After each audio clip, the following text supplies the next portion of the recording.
Good morning and good evening, everyone. Thank you for joining today's seminar, especially those connecting from the United States and other regions. I'm Hyewon Moon, a senior researcher at the Learning Sciences Research Institute, and it's my pleasure to serve as today's host. Since September 2024, our institute has been conducting a research project supported by National Research Foundation of Korea. This project focuses on establishing a learning data ecosystem for public education. And our research aims to explore personalized education and inform national policy developments based on learning data. Today marks the fifth seminar this year hosted by our institute on this project. And now it's my pleasure to introduce today's distinguished speaker, Dr. Stephen Harmon. Dr. Stephen Harmon is Executive Director of the Center for 21st Century University, and he also serves as Professor and Associate Dean of Research in Georgia Tech College of Lifetime Learning. Today, Dr. Stephen Harmon will present on the creative evolution of educational technology, future direction for data-driven education. After the presentation, we will have a 10-minute Q&A session, and without further ado, please join me in welcoming Dr. Stephen Harmon. Thank you, Hyewon. It's a pleasure to be with you all this evening or this morning for you. Annyeonghaseyo. That's the extent of my Korean, unfortunately, but I'm happy to have a chance to use it here. Thank you for having me. Thank you for Hwan Cho Young, Dr. Young, for inviting me, and Dr. Sun Hyung Jang for facilitating the process, and also Dr. Jung Hyung Lee, who is my director of research, who is here, who facilitated as well. As I mentioned, it's a great pleasure to be here and have a chance to work with you all. Give me just a second to see if I can share my screen here, and I'll get started. Let's see, can you see that okay? Yes, I get some nods, perfect. Thank you. So I'm going to talk this morning about the future directions for data-driven education, and I will tell you the answer right now at the very first screen. It is artificial intelligence. Artificial intelligence is the future direction for all of education, I think, in many ways, and data certainly plays a role in that. But to understand how much of a role it plays, I want to go back into the past a little bit and look at some of the way we've gotten to where we are today with our use of learning technologies and learning sciences. I'll start, oops, I can get over to this. Let's see, there we go. I'll start on a particular couple of days, May 11th, 1997, and then March 15th, 2016. So in 1997, that was the date that Garry Kasparov from then the Soviet Union lost in chess to IBM's Watson computer. The first time a grandmaster in chess had lost to a computer, and you can see the expression on his face. And then in 2016, more than a decade later, not quite a decade later, and you can see Lee Sedol from Korea, he is just now realizing he is about to lose to Google's AlphaGo Go player. He was a Go grandmaster, and this was the first time a human had lost to a computer in Go. I think we are in a similar place right now. We are just beginning to realize that there is something new out there, and it is changing us, what we do in our jobs, in our education of the people. We're not losing necessarily, but we are changing in a very profound way. And I think it's important for us to understand that and to understand why it is hard for us to understand. So to do that, let me stick with chess for just a minute and go back even further in time to the invention of chess. It's said that the person who invented chess brought it to the king, and the king said, "Oh, I am very grateful for you inventing this great game, and to reward you, I will give you anything you want in the kingdom. You name it, you can have any reward." And the inventor of chess said, "Well, Your Majesty, all I want is 1 grain of rice on every square of the chessboard, doubled each square. So on the first square of the chessboard, I want 1 grain of rice. And then the next day, you can give me 2. And the next day, you can give me 4. And the next day, you can give me 8. And the king thought, well, this is a very great idea because this is very cheap. Just for a little bit of rice, I've gotten this game that transforms everything.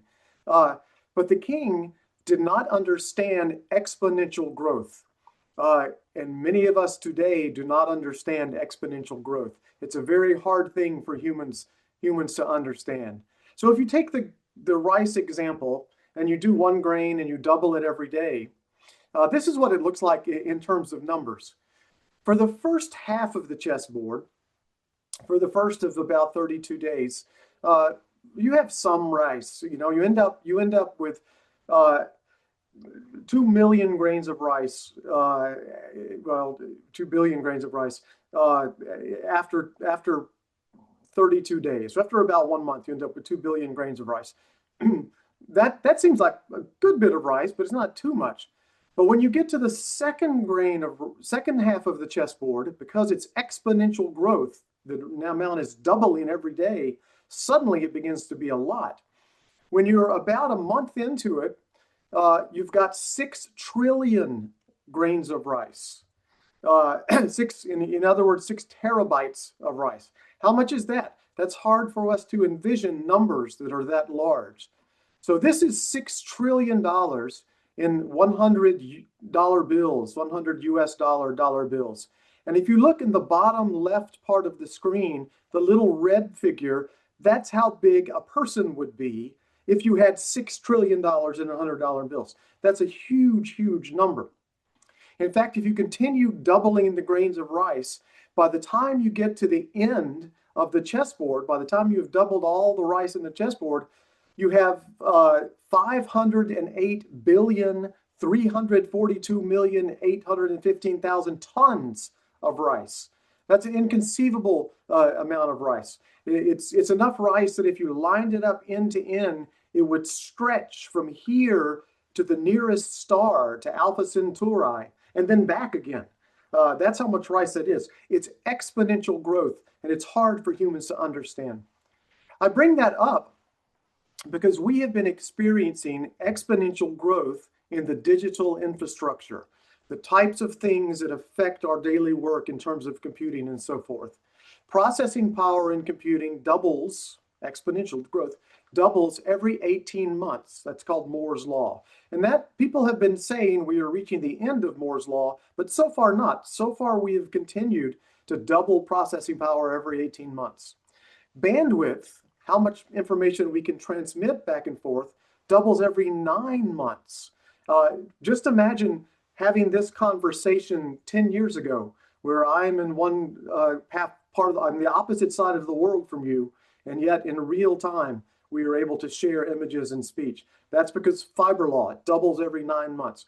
Storage doubles every 12 months, or every year we can get twice as much storage as we could the year before. And then the one that really begins to affect us is content.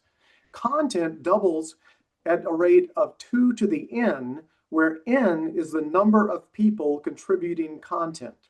It's a huge, huge increase in the amount of content that's being generated. It's such a large increase that it's going to take some time to process it.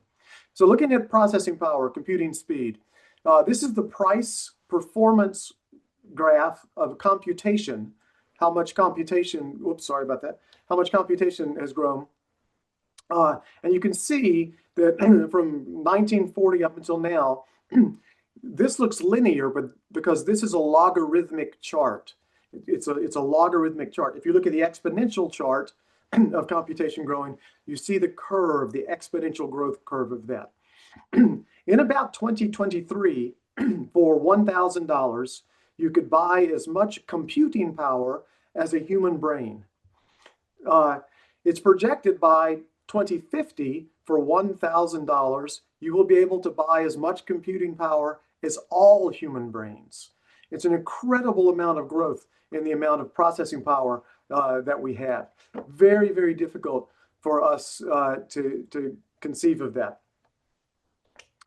If you look at it this way, if you take a giant lake, so Lake Michigan in the United States is an enormous lake, and if you look at how long it takes that lake to fill up, in the speed that computing power has grown, you figure it doubles every 18 months.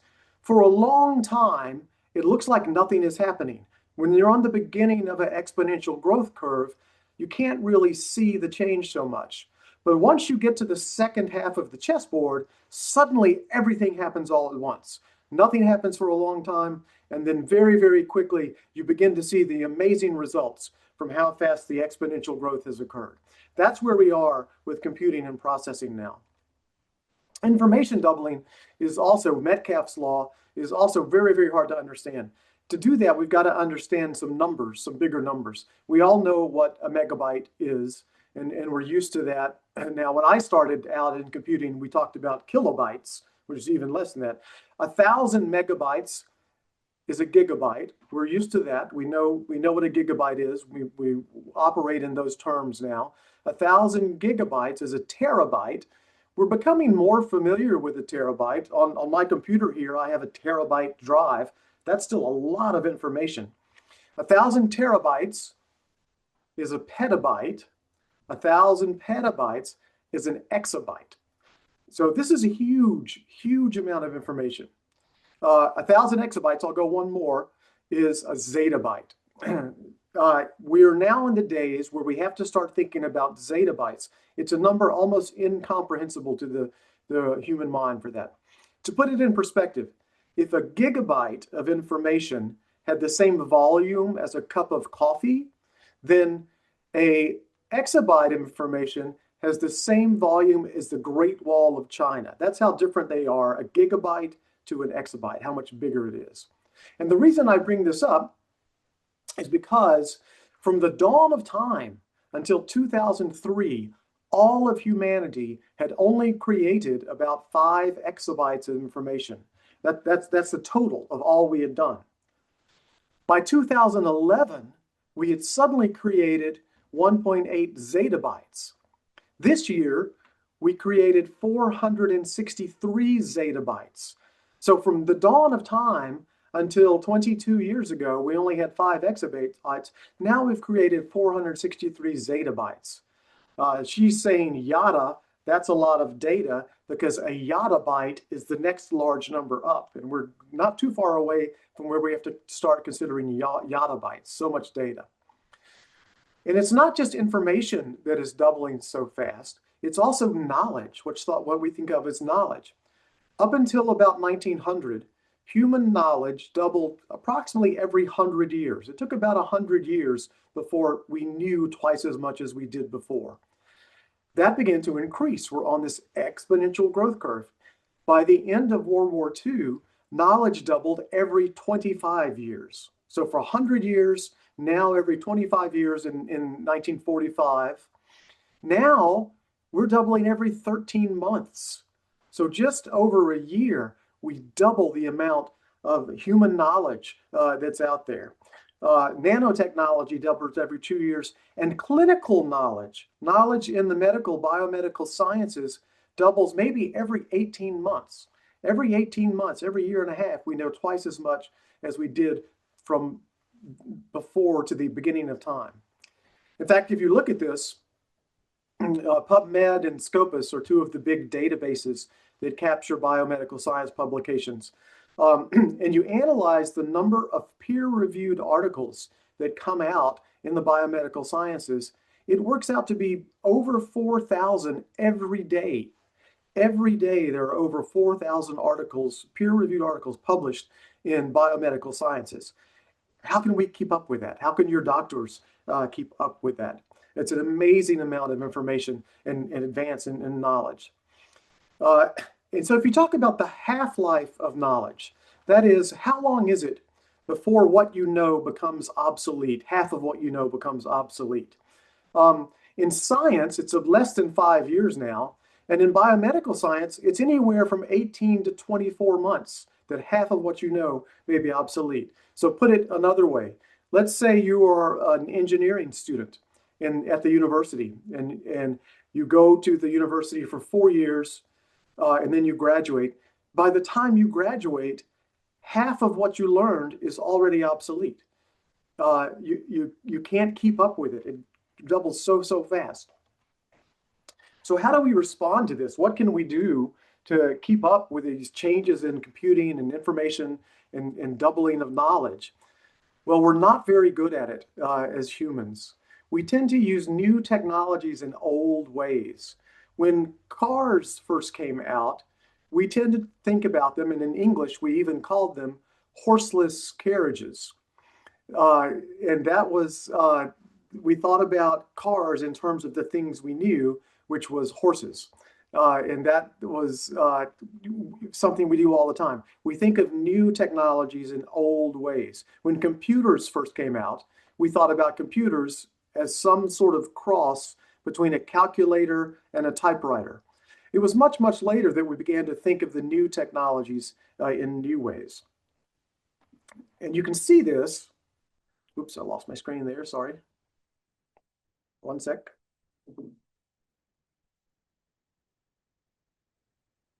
Somehow I clicked the button and got on the wrong screen and I'm stuck.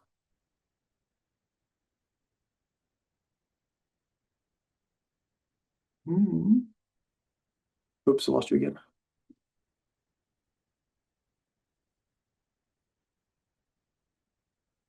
All right, there's my screen.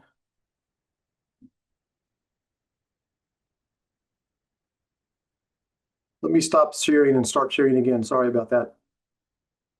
It got locked up somehow.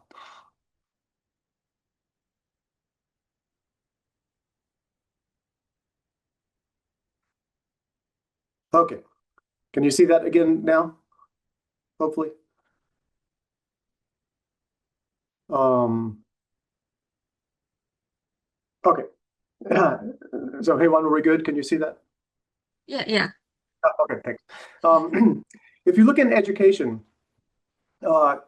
we've been especially bad at keeping up with the rapid advances in knowledge. Back in the agrarian age, when we were starting to do farming, transportation was by horses. Families were extended families. Businesses were family businesses. And education happened in a one-room schoolhouse. In the industrial age, when we had machines and factories, transportation was by trains. Families were nuclear families, a bit bigger, or a bit smaller rather. Businesses were bureaucracies, and education was just about our current system. In the information age, when computers first started coming out, transportation was planes and cars. We had a lot of single-parent families. Businesses were often team businesses, but education didn't change. It was our current system. And now in the knowledge age today, transportation is diverse. Sometimes we send atoms, sometimes we ship actual things or actual people move. Sometimes we just ship electrons, like in this talk tonight. Only electrons are going back and forth, and we are staying in our own place. Families are often global villages with many relationships across the world. Businesses are distributed networks, but education is just about our current system. We haven't changed it very much. In fact, technology in education has made our classrooms a lot of times go from this to this. We've put the technology in the classrooms. You can see now they're all using Apple tablets, but we use them the same old way that we have always used the educational technologies. We think of new technologies in old ways. In fact, in universities, we often are still with this. This is the model that we have in universities. And if you remember that first picture that I had up on the title screen, you see this on the right. This is a painting, the oldest known painting of a lecture.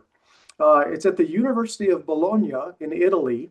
The University of Bologna was opened in about 800, the year about 800, and is still operating today.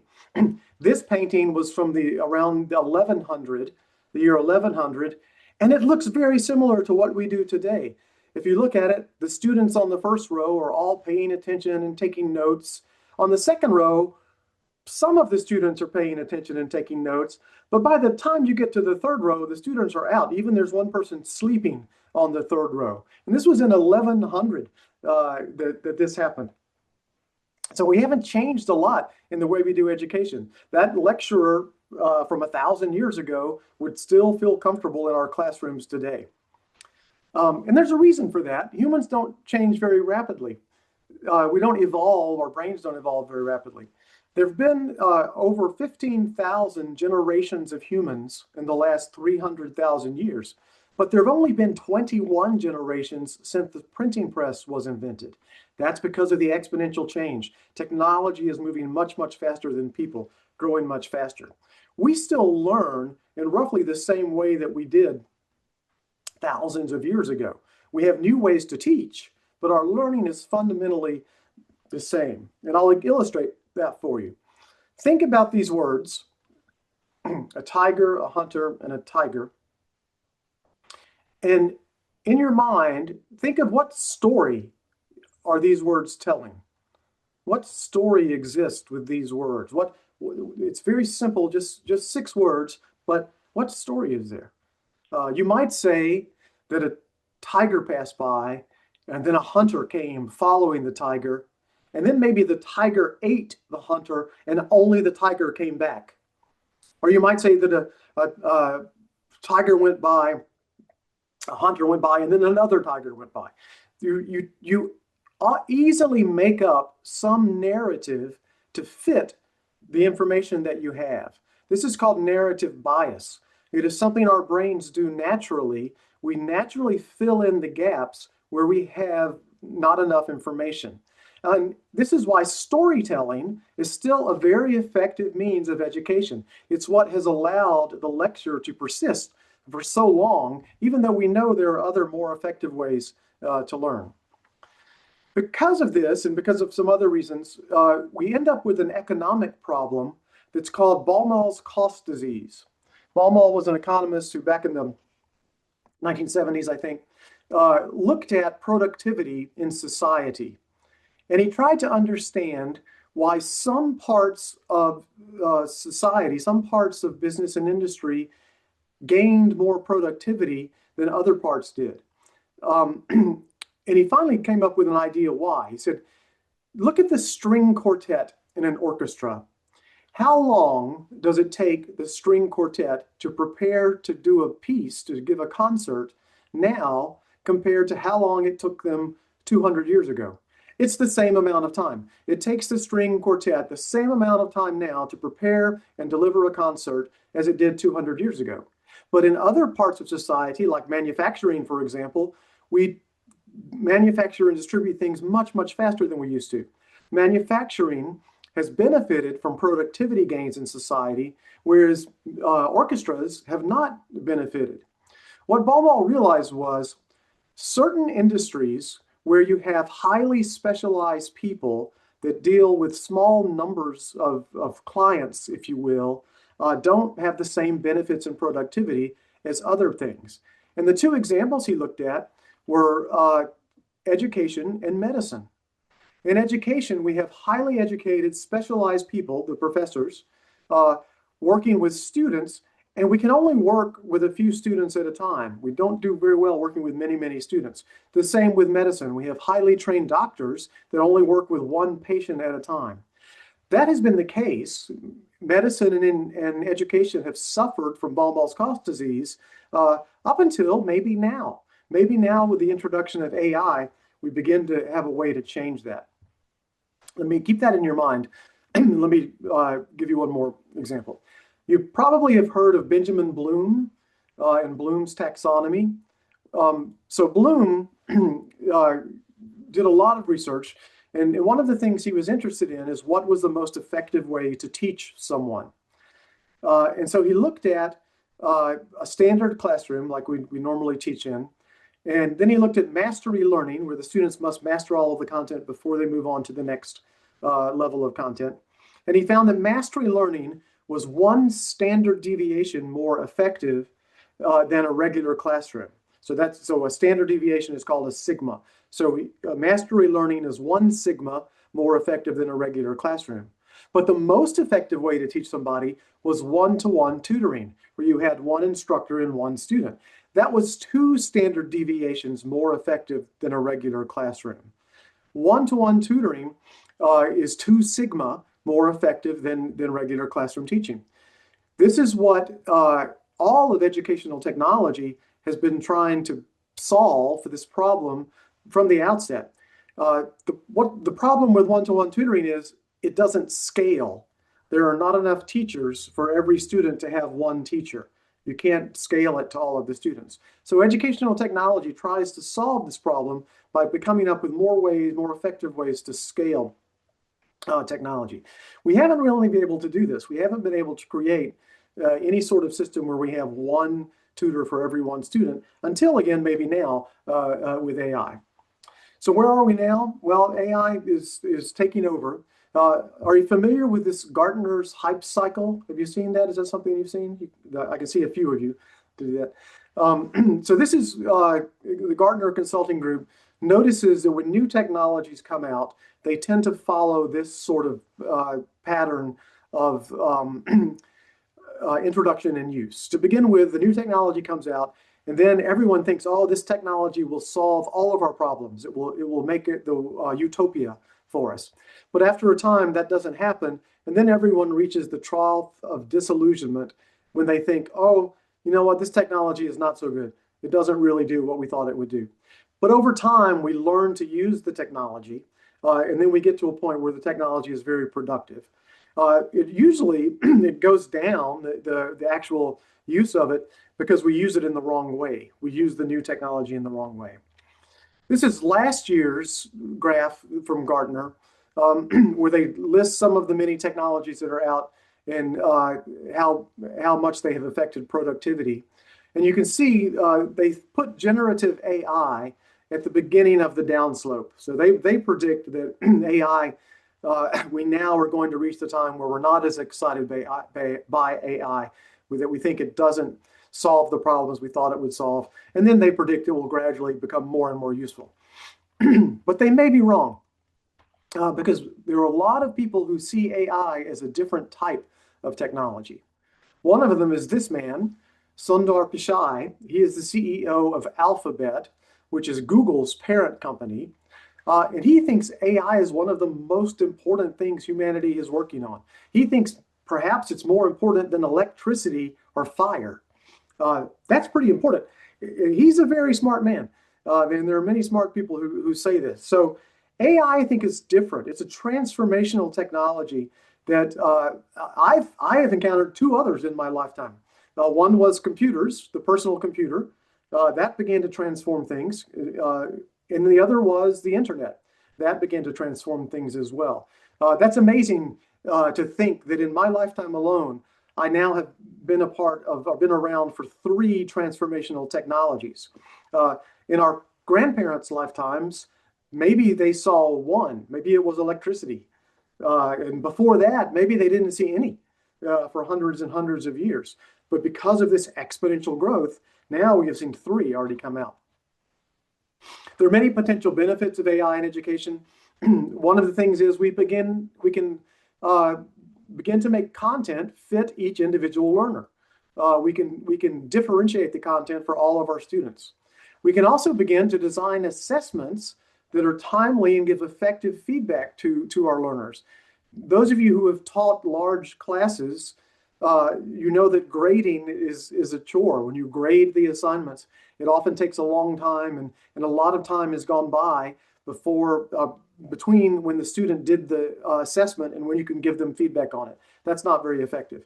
AI can really help us design assessments and give feedback almost immediately. We can also begin to create the tutors. So every child or every learner, be they a child or an adult, can have their own one-to-one tutor. I find I do this already, so I use AI a lot just to learn things for myself. We can also allow students to be more creative and to collaborate in ways that they couldn't before. They can now create and run simulations with an AI that in the past would have taken lots and lots of coding experience to be able to do for them. That's potentially very useful. We can also just improve the efficiency with which we operate our universities and our schools. We can get better at many of the things that introduce friction into the system of schooling. And we can eliminate a lot of that friction so we can focus on learning and not have to focus on many of the other things. There are risks with AI as well. The one that we hear people are worried about a lot is misinformation and cheating. That's a factor, and it's something that we'll have to figure out how to deal with. part of what we have to do is redesign how we deliver instruction to make that not effective. Another thing is diminished student and teacher agency and accountability. Is it going to be the case where teachers are all replaced by AI, or the teacher just does whatever the AI says? I don't think so. I think we'll have to find what is the new role of the teacher or the professor. A third risk is privacy. AI will eventually know very much about us. It will know lots of information about us and about our learners. And if that information is not held tightly, if it is not controlled, and it becomes stolen, then there are risks of nefarious or bad people using that information in a bad way. One of the ones that is probably one I care about more is the over-reliance on AI and loss of the ability to do critical thinking. It could be, if we're not careful, our learners will just use AI for all of the answers and lose the practice of thinking for themselves. And we don't want that to happen. We want to make sure that that doesn't happen. And then the final risk is perpetuating societal bias. AI trains on the data that we give it. And it's very easy to replicate biases that we have without realizing it in our AI systems. Another thing that's changing is what we consider knowledge. So this person on the right is Friedrich Nietzsche, who famously in the 1800s said God is dead, and created a whole movement of philosophy that has to do with nihilism. But now today, there's a interesting article in Psychology Today that argued knowledge, in a sense, is dead the way we used to think about knowledge. Knowledge used to be something that was in libraries or books or journals. You found it and you could use it. It was there and you found it. But that's not how AIs work, not how generative AIs work anyway. What they do, they don't deal with facts or knowledge, they generate language. AIs, generative AIs, large language models work by predicting what will the next word be based on all of the other words that go before. And it really just builds what it says to you a word at a time. What LLMs do is create knowledge in a sense. They are building the facts that they tell us, or not the facts, but they're building the ideas they tell us in real time. If you're familiar with educational philosophy, this sounds a lot like social constructivism. What Lev Vygotsky argued is how humans build knowledge too. We build knowledge by interacting with other people and sort of agreeing what the facts are. Well, now LLM is able to create its own version of what it thinks the truth is, and we negotiate with each other and with AIs to determine what that truth is. We are co-constructing knowledge in real time rather than looking it up. AI, by the way, I see a lot of people who aren't very good at AI using it like you might use a Google search, or you might have used a library in former days. They're using it to look up facts. AI is not so great about facts, and we've seen the hallucination problem in AI. What AI is good about is ideas.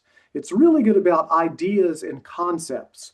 So I think one of the things we've got to get used to is figuring out how to use AI best. Don't ask AI to solve a math problem, although it's getting better at it. Instead, ask AI to help you understand a branch of mathematics. What does calculus mean? Why does calculus work? Things like that. So it's much better at ideas. Today in learning, AI is really the natural successor to our previous educational technologies.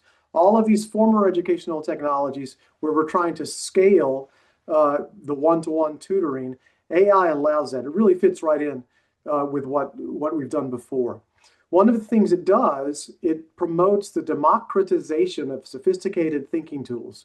In other words, it allows learners to do complicated tasks that they couldn't have done before and explore things. So for example, let's say I'm in a chemistry class and I'm trying to understand some part of chemistry, say reduction reactions with that, and I just can't understand it. Well, in the class, I could ask the professor, I'm sorry, professor, I do not understand this Sachlik reduction, for example. Can you explain it? And the professor might say, well, no, you had to get that last semester. That was last semester's class, and I can't stop the class and teach you what you should have learned last semester. But the AI can do that. The AI doesn't get impatient, it doesn't get tired. It can take us back and back and back to the point where we get the prerequisite knowledge we need to move forward. It can also take this knowledge and reframe it in many different contexts. If I really enjoy baseball, for example, it can teach me statistics using baseball examples. Or if I really enjoy music, it can teach me a lot of mathematical equations thinking about music. So AI can meet us where they are. They can do the personalized learning.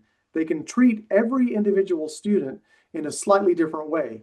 And that's very difficult for a teacher to do in a classroom with more than one or two students.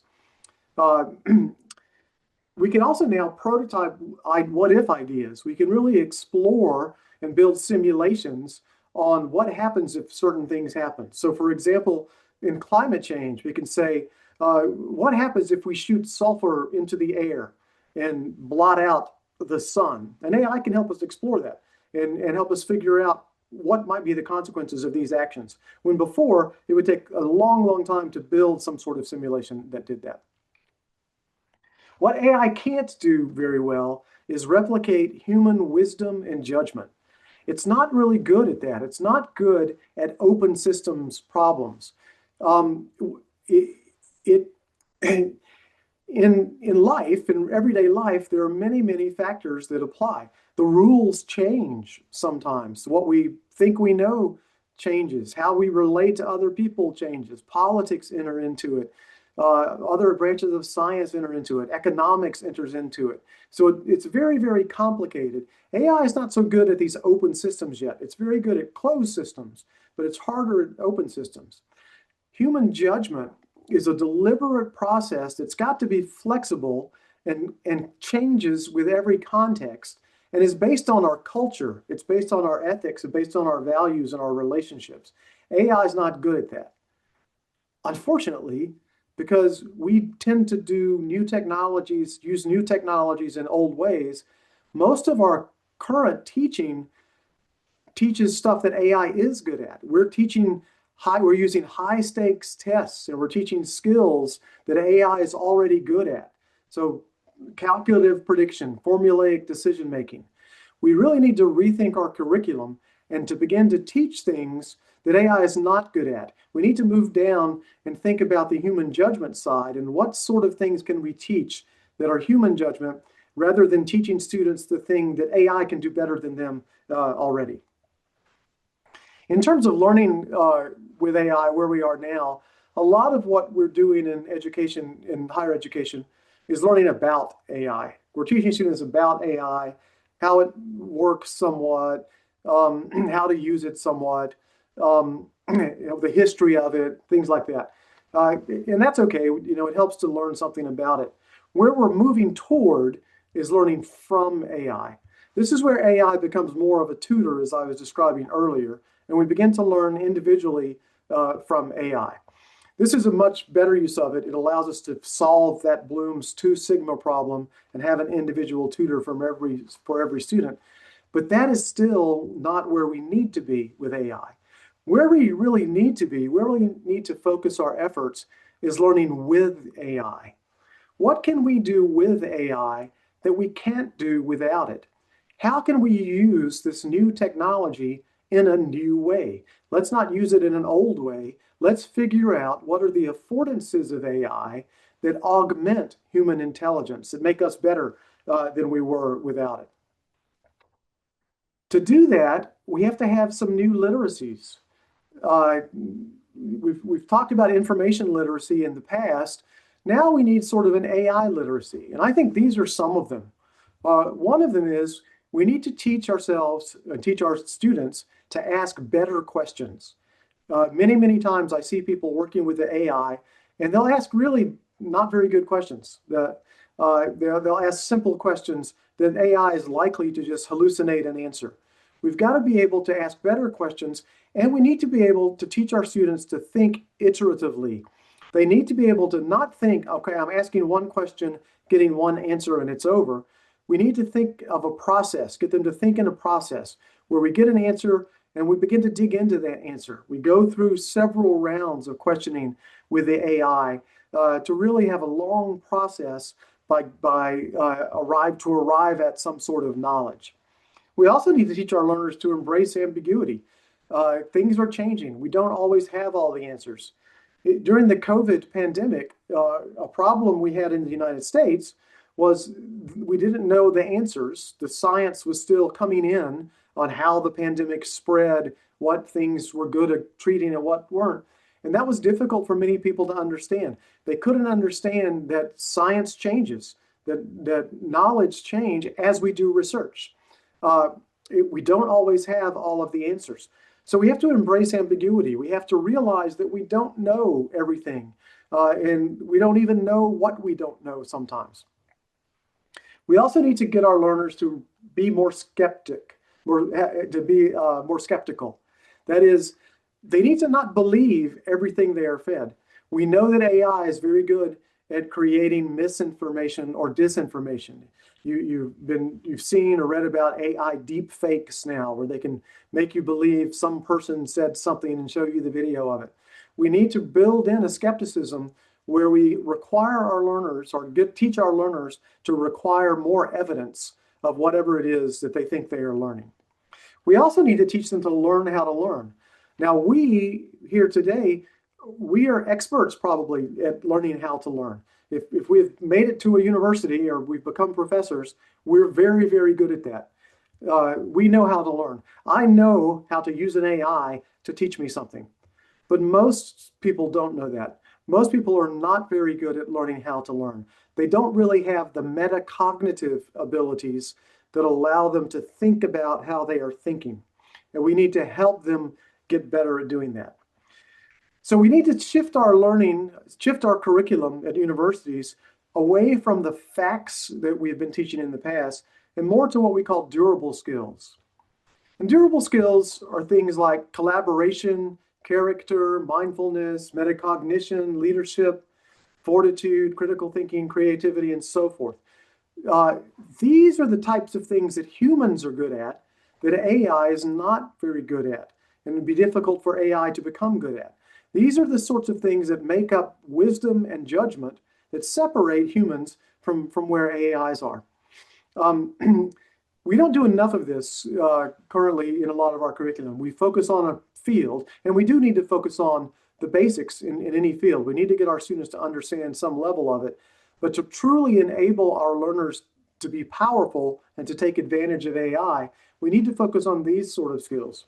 At Georgia Tech, at our institute, we've begun to shift our thinking overall to where we think any subject that we do, any subject that we teach the students, now, in a sense, will have AI attached to it. If you're learning history, okay, you learn history, but you also learn AI computing. So you can use AI computing in history. If you're learning biology, you learn biology, but you also learn AI computing for this. And you learn to use these sorts of skills to further your own knowledge of what your field is. We have to really make sure that our learners know how to learn. That's becoming the most critical thing for them to do. Now, take a second and think about a favorite teacher that you've had in your life. Most people can think of 2 or 3 teachers that stand out in their life. And if you do research and you start thinking about, and you start asking a lot of people, why was that person your favorite teacher?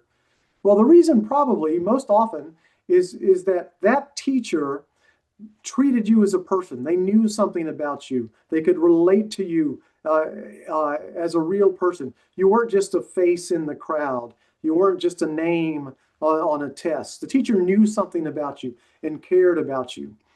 That's really what the good teachers do, but it's hard to do that with a very, very large class.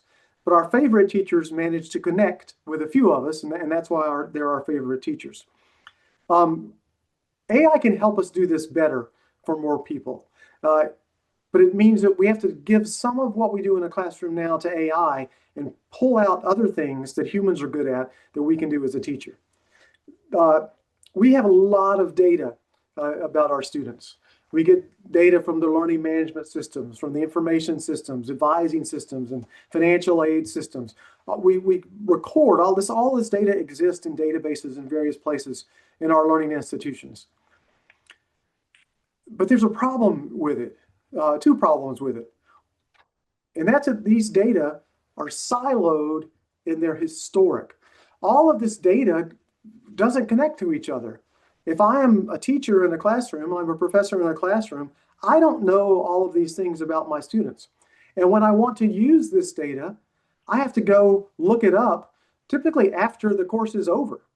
And then I can go back and look and see, well, what happened? What should I have known about this student, or what was going on with this student? That can change now. That's a capability of AI. AI can now take all of this data, put it all together in real time, and give the instructors a better picture of our learners. Whereas in the past, we only had a sort of historic notion of what our learners were like, except for a few that we connected with. We can now begin to get a holistic picture of our learners all together. And once we have that holistic picture of our learners, then we begin to meet them where they are. We can begin to teach them the way that they need to learn. So what have we learned from the past? Looking at the way technology has changed. Every generation of educational technology, from chalk and writing on a board to computers, has expanded what students could create and discover. It allows students to access more information. It allows students to create new combinations of knowledge that didn't exist in the past. Each tool that we use has shifted us from consumption of knowledge, passive consumption of knowledge, to active and creative engagement with knowledge. In other words, you know the old idea of a student is a blank slate and you just have to write the knowledge on their brains. We've moved away from that. Now we know that we work with the students to get them to create knowledge that's meaningful to them, that connects with the other things that they know and have learned in the past. Technology has really allowed us to amplify human creativity. It's allowed us to do new things that we couldn't do before. A classic example with music technology. I think it's useful for us to learn music and learn instruments, but you don't have to do that. In the past, if you wanted to write a song, you had to spend years studying an instrument, and then you could maybe begin to write the song. Now you can use technology to help you write the song immediately. You may still need to spend years learning to play the song on a particular instrument, but you can immediately engage in the creative aspect of it. And technology has allowed that. AI will do that too. And then the very best educational tools often become invisible. It allows us to not focus on the tool, but to focus on the content of the tool and the ideas behind the tool. Much in the same way as when we watch television, we don't think about how television works. We think about the program that's coming through the television. Right now, we're not thinking about how our computers are working, how the internet is working, how Zoom is working. Hopefully, we're focused more on what are the ideas we are trying to share with each other and go back and forth with. Just to wrap up, great education, even with AI, still requires human connection. It requires critical thinking and real curiosity. These are the things we need to teach our learners. We need to get them to really be great at and to embrace. We need to focus on wisdom and judgment in our learners, not just facts and figures. AI can amplify these elements. It can really allow us to do things we couldn't do before. And that's what we need to focus on as well. How do we use AI to augment human intelligence and human creativity, not just to pass it? You may recall, some of you are old enough to recall when calculators first came out. There was a huge cry that, oh no, we can't allow calculators in the classroom because students won't learn math. The same thing happened, by the way, when writing was invented. Socrates said, no, you must not teach the students how to write because then they will not learn anything for that. Well, the same way now, AI, we should get our students to embrace AI and use it to amplify what humans are good at. So the question is not whether to use AI in education, but how we can unlock the human potential that we haven't even thought about yet. Let's not use the new technology of AI in old ways. Let's think of new ways that we can do that to really take us to places where we haven't been before. And with that, I'll leave you with this quote. We still don't know where AI is going. Yeah, we're still very, very early days. Remember, we're on an exponential growth curve. It's changing so fast. Brand Farron was an Imagineer at Disneyland for Disney, and he said that trying to assess the true importance and function of AI now is like asking the Wright brothers at Kitty Hawk if they were aware of the potential of American Airlines Advantage miles. The Wright brothers could not have imagined the way air transportation is today. And that's sort of where we are with AI right now. We're just at the beginning of it. So we'll take a snapshot of it. We'll try to use it to help us figure what's coming next on the exponential growth. Thank you for your time. I appreciate your attention and inviting me for this. And I think we have some time left for question and discussions. Thank you, Dr. Harmon, for the insightful presentation. And I was especially impressed by the part early in the presentation where you explained how computing power, data, and knowledge grows exponentially. And we will now move on to the Q&A session. So if you have any question, you may unmute your microphone and ask, or feel free to type your question in the chat. And I see there are a lot of things in the chat, but I can't read any of them. So sorry about that. Hello, Professor Harmon. I'm Youngwan Jo. Actually, I'm a director of a Learning Sciences Research Institute. And thank you for your great speech. And yeah, it was very meaningful to many researchers in South Korea. And I have one question. You actually argued that we should move from learning about AI toward learning with AI, and we should use new technology in a new way. So I strongly agree with you. Yeah. But I have a question. So how can universities support learning and teaching with AI? Actually, university should have play important role in increasing learning with AI. So could you share higher education policies or strategies of AI in education at Georgia Tech or other universities in the USA? Sure, I'll try. So at Georgia Tech, we really like to put learning in the hands of the students as much as we can. We get very, very good students, as I understand you do also. You have excellent students who are there. What we want to do is figure out how we can help those students go beyond what we know even. So one of the ways that we do this is, are you familiar with maker spaces, where students have access to tools and they can build things? So we have probably 20 or 21 maker spaces at Georgia Tech. Our newest makerspace is an AI makerspace. It's a place where we've created a lot of AI computing power that the students can use to build their own AIs and to explore how to use AI. So what we want to do is give the students the tools to go forward and teach them to think about how to use the tools. We don't want to teach them the tools itself, but we want to give them the tools and think about how to use the tools. They will create things that we have never thought of. So getting them, I think that's the broad idea of it.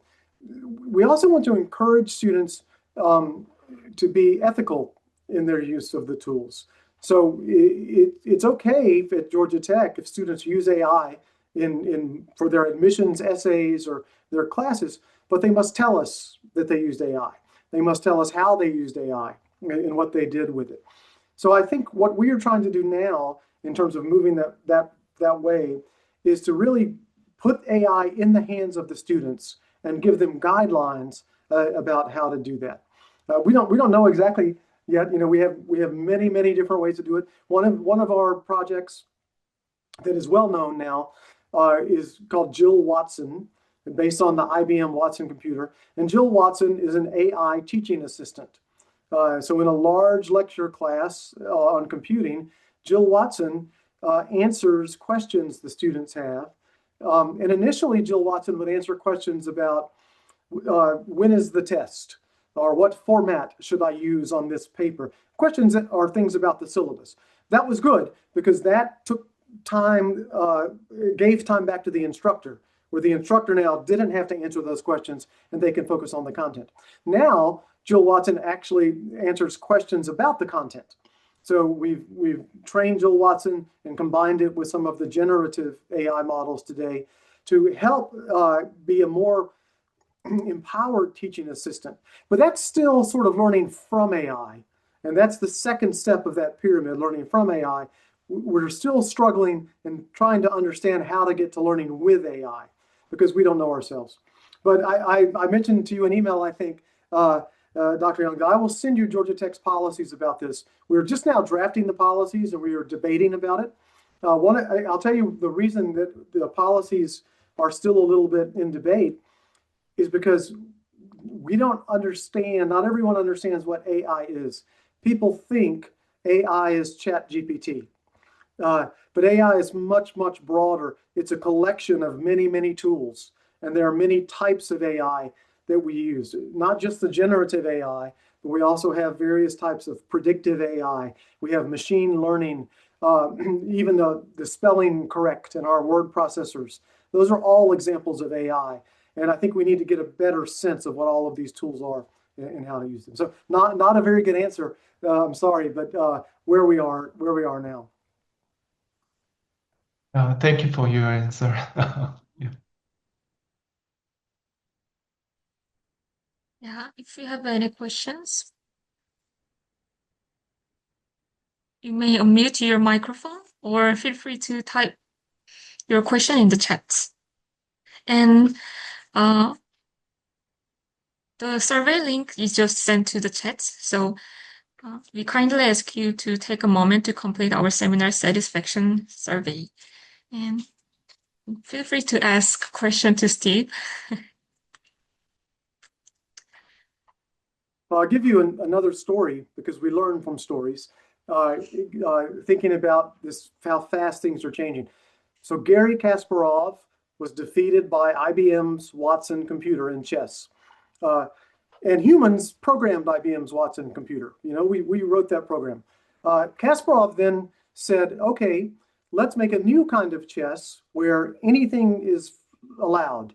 And so he created what some call battle chess or freestyle chess. And they had a world championship where people could use computers to compete against each other. In 2005, the world championship chess match came down to one team of grandmaster chess players, the other team of average chess players. They both had the same computer running the same software, the Stockfish chess software. The average chess players beat the grandmaster chess players, not because they were better at chess, but because they were better at using the computer. The average players were all computer software engineers, so they knew how to use the technology better. Then when Lee Sedol came along and lost to AlphaGo, humans programmed AlphaGo. So we wrote the code that did AlphaGo. But only 1 year later, Google came out with AlphaZero, where we didn't write the code for AlphaZero. We allowed AlphaZero to teach itself. We gave AlphaZero the rules of Go, and then it programmed itself and played many games of Go until it learned itself to beat that. So now computers are already writing the code for the next round of computers or AI. No human has beaten an AI in chess since about 2015. And so the whole freestyle chess that Garry Kasparov invented no longer exists because there's no point. In fact, now with your cell phone, you can put the program on there and your cell phone can beat any grandmaster, just that little amount of computing program. So that's how fast it's happening. And we'll see that happen with generative AI and general purpose AI as well. It will evolve faster and faster as the AIs create the next generation of AIs. What we have to be good at is using the AIs, becoming the sort of AI engineers, if you will, that know how to use them the best way.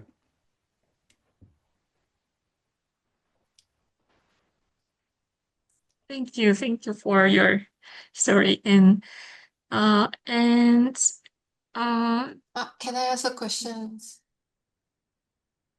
Hi, Dr. Harmon. I'm the one who studies about the learning data from the AI ed tech. Especially, I was wondering if it's currently is the case that the learning data from the various different types of the AI ed tech is not really connected to each other, or it's not really interchangeable right now. So, but for the students' learning progress, I think it's really important to connect those data, and then we can get some like the longitudinal or the wide data set so that we can help them learn better in the future. So in the AI perspective, I was wondering, what do you think about those kind of not interchangeable learning data in the educational like ecosystems? Yeah, that's a great question. I think that's really where a lot of our research in learning sciences is now. We're really trying to figure out what is the data that matters most. So we have data on prior knowledge. You know, many studies show that prior knowledge has a huge impact on student learning, but we don't really know what the students know prior knowledge. We maybe know what course they took, but we often don't know what they learned in that course. So if we can assess prior knowledge, if we can tie that data with various individual difference measures. So humans have psychological individual differences. So for example, field dominance is one of them. So do you see the forest or do you see the trees? You know, what's your level of looking at something? If we could look at these individual difference measures, we'll do, Dr. John, tie that with prior knowledge, and then tie it with real-time metrics of what the students are doing. One of our studies at C21U is looking at clickstream data of learners in our online courses. So it may be that the way the student moves the mouse around tells us something about how they learn. Can we use that data to determine what's the difference between a very good learner, an A student, and a not so good learner, a C student? And can we do that very early? And once we can do that, then we get to the next step, which is what interventions can we make to help the poor student become like the good student? So I think determining what data we need is something we now can do. Back in the 1970s or late 1960s, early 1970s, there was something called aptitude treatment interaction research. In this, by Kronbach and Snow were the two researchers. So what they did was they had about 20 individual difference measures, ways people are different, that are psychologically valid. So they've been borne out in the psychological literature. And then they looked at different instructional treatments, and they tried to match up which instructional treatment was best for which person on the where they fell out in the different learning aptitudes. And what they found was it was too complicated. There were too many variables, there were too many treatments, and they couldn't make it work. Now maybe we can make it work. Now we have the computational power. And so I think there's a whole line of research to begin to do this. As we tailor instruction to an individual learner, what matters? And you know, we'll take from all those databases which pieces matter the most. So I think that's a cutting edge area of research that we could do now. Does that sort of what you asked? Yeah, thank you for the answer. And in the chat, Dr. Zhang asked me to mention a studies area we're working on at Georgia Tech, and I'm not going to do that. I'm going to ask Dr. Lee to do that, who I believe is on the call. But I will give some background. So Georgia Tech is a very elite university in the United States, just like Seoul National University is in Korea. And because of that, every year we get more and more students applying to enter our university. But we can only take a certain number of them. So the percentage of students that we accept becomes less and less every year. That's not what we want to do. We want to be accessible to as many students as possible. That is why we've begun doing some online learning, because there we can scale that and we don't have to have actual classrooms and it's cheaper. The problem though becomes, who do we accept? We want to accept everyone that can succeed at Georgia Tech, but no one that cannot succeed. Right now, if we make a mistake in accepting a student, the students we accept are in the 98th and 99th percentile. If we make a mistake, they're in the 95th or 94th percentile. They are still very, very good students. What we would like to do is accept every student in the 80th percentile and no students in the 79th percentile. We want to be very precise and do that. So to help us try to figure that out and to help us build classes of learners who are really available or who are really able to lean in to the durable skills, we've begun trying to do a broader examination of some of the application materials. And Jonna, if you're on, maybe you could tell us a little bit about our study we're doing now having to do with letters of reference. Are you still here? Yes, thank you very much. So hello everyone, sorry to jump in. My name is Jonghyun Lee. I'm a Director of Research for Education Research at C21U. So yes, as Dr. Harmon mentioned, one of our main research areas is predictive learning analytics, and that LOR, letter of recommendation project, is one of them.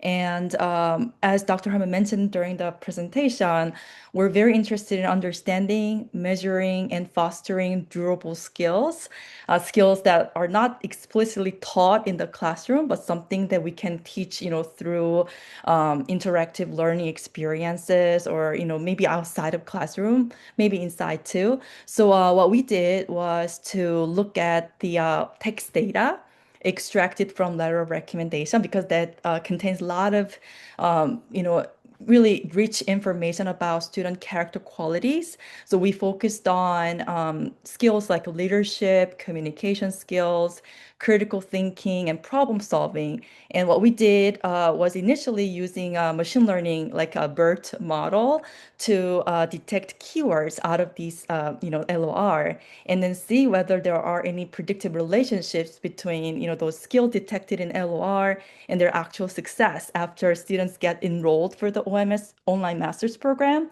And now we're applying large language model, LLM, to actually use more advanced models to kind of understand the context around those keywords, and then really detect nuanced skills, mentioned. Of course, there may be some limitations like cultural biases and some other limitations, but we find these models really performing robust way. And then eventually we are building a web app dashboard where admission officers can actually use this for their admissions process. So they can, for example, there are cases where there are, they are having a little difficulty to making final judgment or decision around who to accept for the program, and we want to inform admissions officers, but at the same time we want to use this information to predict how students are doing and have potential for developing these durable skills after they get enrolled.